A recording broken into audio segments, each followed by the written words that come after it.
డబ్బు, అనారోగ్యం, ఉద్యోగం, వ్యాపారం, అప్పులతో బాధపడుతున్నారా? మీకోసమే లాంచ్ యువర్ ఫ్యూచర్ ప్రోగ్రామ్. నమస్తే సుమన్ టీవీ ప్రేక్షకులకి. బ్యాంకింగ్ రంగంలో అనేక రకాల లోపాలు, అనేక రకాల సమస్యల్ని కస్టమర్స్ ఎదుర్కొంటూ ఉంటారు. ఇలాంటి వాటికి పరిష్కార మార్గంగా రిజర్వ్ బ్యాంక్ ఆఫ్ ఇండియా కొత్తగా కన్జ్యూమర్ కంప్లైంట్ సెల్ ఒకదాన్ని ప్రారంభించడం జరిగింది.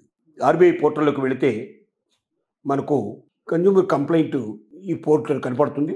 దాన్ని ఓపెన్ చేసి మనకు బ్యాంకింగ్ రంగంలో ఏ రకమైన సమస్యలు ఉన్నాయి, సపోజ్ అకౌంట్ ఓపెన్ చేయడంలో మీకు ఏమైనా సమస్యలు ఉన్నాయా, లేక అకౌంట్ క్లోజ్ చేయడంలో మీకు ఏమైనా సమస్యలు ఉన్నాయా, లేక అధిక మొత్తంలో వడ్డీలు చెల్లింపులు అడుగుతున్నారా, లేక ప్రాసెసింగ్ ఏమైనా బాగా డిలే అయిందా, లేక అధిక మొత్తంలో వడ్డీ మీ దగ్గర నుంచి వసూలు చేసే ప్రయత్నం చేస్తున్నారా లోన్కి, లేక మీకు లోన్ ఇవ్వడంలోనే ఇబ్బంది కలిగిస్తున్నారా, ఇలాంటి ఏ సమస్య మీకు వచ్చినా, ముఖ్యంగా మీ అకౌంట్లోంచి డబ్బు వేరే అకౌంట్కి ఏదైనా అనధికారికంగా చెల్లింపులు జరిగి దాన్ని తిరిగి రిఫండ్ ఇవ్వడంలో మీకు ఇబ్బందులు కలిగిస్తున్నారా, లేక ఇప్పుడున్నటువంటి సైబర్ మోసాల్లో మీ అకౌంట్లోంచి డబ్బు ఏదైనా మాయమైందా, ఇలాంటి ప్రతి సమస్యకి పరిష్కారంగా ఎక్కడ చెప్పుకోవాలో, ఏం చేయాలో అర్థం కాక బాధపడుతున్నటువంటి బ్యాంకుకు సంబంధించిన రుణదాతలు, లేక బ్యాంక్ అకౌంట్లు ఓపెన్ చేసినటువంటి అకౌంట్ హోల్డర్స్కి ఒక చక్కటి అవకాశాన్ని రిజర్వ్ బ్యాంక్ ఆఫ్ ఇండియా కల్పించింది. ఈ పోర్టల్ ద్వారా ఎవరైనా తమ సమస్యకు పరిష్కారం కనిపించుకోవచ్చు.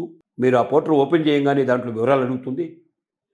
వివరాలని తెలియజేయాలి. దాంట్లో మీ బ్యాంక్ అకౌంట్ నెంబర్ ఏమిటి, మీ బ్యాంక్ పేరు ఏమిటి, బ్రాంచ్ ఏమిటి, దాని డీటెయిల్స్ అన్నీ కూడా పెట్టాలి. తర్వాత దాంట్లో అడిగేటువంటి ప్రశ్నలన్నిటికీ మీకు సమాధానం పెట్టాలి.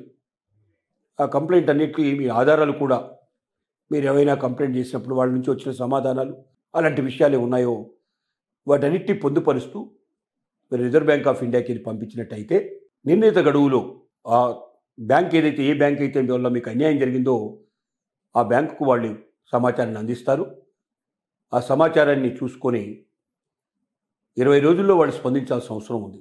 అలా స్పందన రాకపోయినా, లేక వచ్చినటువంటి స్పందన జవాబు మనకు సంతృప్తికరంగా లేకపోయినా, ఈ కంప్లైంట్ని రిజర్వ్ బ్యాంక్ ఆఫ్ ఇండియా స్వయంగా బ్యాంకింగ్ అంబుడ్స్మెన్కు పంపిస్తారు.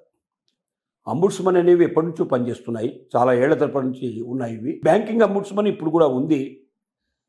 నేరుగా బ్యాంకులో మనకి ఏదైనా నష్టాలు జరిగినా, కష్టాలు జరిగినా, బాధలు కలిగినా బ్యాంకింగ్ అంబుడ్స్మన్కి వెళ్ళి మనం డైరెక్ట్గా కూడా ఫిర్యాదు చేయొచ్చు. కానీ మనం ఫిర్యాదు చేసేదానికన్నా రిజర్వ్ బ్యాంక్ ఆఫ్ ఇండియా నుంచి వచ్చినట్టయితే కొంచెం భయం ఉండే అవకాశం ఉంటుంది.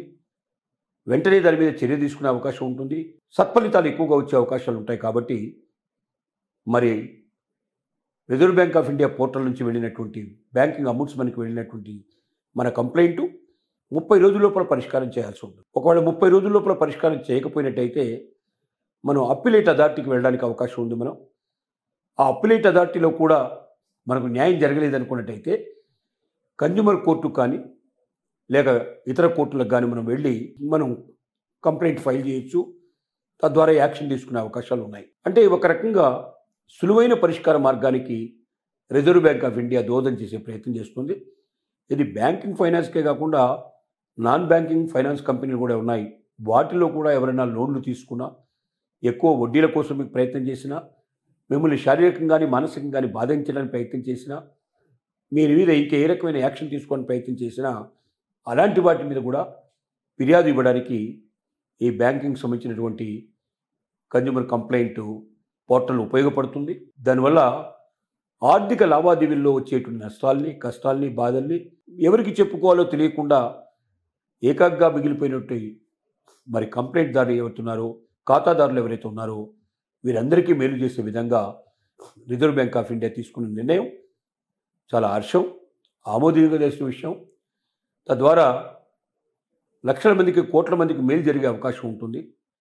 దీన్ని సక్రమంగా ఉపయోగించుకొని సకాలంలో కంప్లైంట్ లాంచ్ చేయాలి. కానీ అడిగిన వివరాలు మొత్తం పర్ఫెక్ట్గా మనం ఇవ్వాలి. వివరాల్లో లోపాలు ఉంటే మాత్రం మళ్ళీ తిరిగి మనకు ఇన్ఫర్మేషన్ వస్తుంది, మళ్ళీ వివరాలు తెలియజేయమని.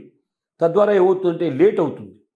అంటే మన కంప్లైంట్ని మనమే తొందరగా పరిష్కారం చేసుకునే స్థితికి మనమే తెచ్చుకున్నట్టు అవుతుంది. కాబట్టి సకాలంలో సక్రమంగా అడిగిన ప్రతి ప్రశ్నకి సరి అయిన సమాధానాన్ని క్లుప్తంగా ఇచ్చి, తద్వారా కంప్లైంట్ తొందరగా మరి అది పరిష్కార దిశగా వెళ్ళడానికి దోహదపడాల్సిన అవసరం ఉంది. ప్రతి ఒక్క బ్యాంకింగ్ సంబంధించిన వ్యవస్థలో ఉన్న వ్యక్తి దీన్ని వినియోగించుకోవాలి, ఉపయోగించుకోవాలి. తద్వారా తమ సమస్యకు పరిష్కారం చేయాలని మనం తెలియజేస్తున్నాం.